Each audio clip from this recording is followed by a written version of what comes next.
Hello les amis, salut, bienvenue sur ce nouveau tuto. Comment vider les mémoires cache de son ordinateur lorsqu'on utilise Adobe Premiere Pro. Adobe Premiere Pro, je le rappelle, qui est un logiciel qu'utilisent les amateurs et les professionnels de montage vidéo. Demi-tour. À droite. Ok. On va me mettre dans le trou, ouais. Je tiens à rappeler qu'avant de faire ce tuto, tout était en anglais, je n'ai rien compris, bref. Et aujourd'hui, je me suis permis de refaire ce tuto pour vous en français. N'oubliez pas de liker, s'abonner, activer la cloche, laisser un commentaire, ça fait toujours plaisir. C'est parti. Voilà les amis, nous allons commencer ce tuto en ouvrant notre logiciel Adobe Premiere Pro.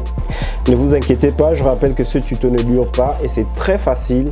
Voilà, tuto très facile, très rapide. Ne vous inquiétez pas. Voilà, lorsque nous ouvrons Premiere Pro, on va créer un projet, n'importe lequel. Moi, je vais écrire comment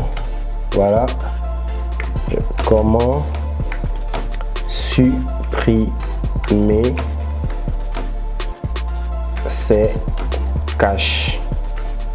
Voilà, vous n'êtes pas obligé de faire comme moi. Vous pouvez écrire tout ce que vous voulez, n'importe quoi. Voilà, mais moi, c'est pour le tuto.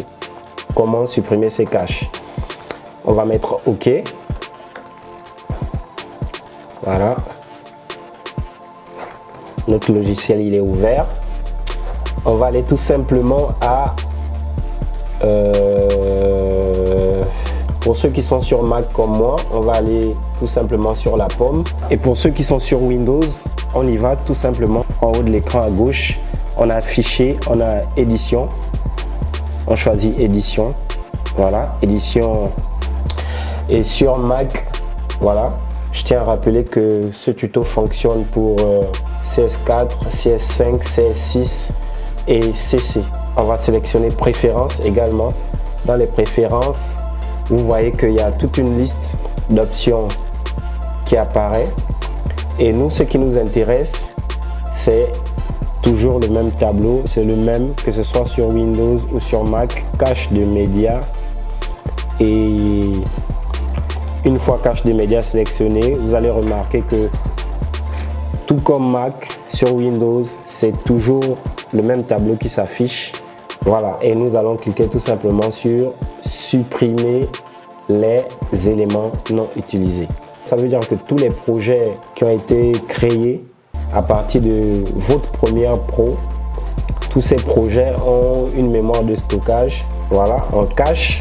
En cache, c'est quoi? C'est, si vous voulez, c'est la doublure du projet, en fait, la doublure du projet original.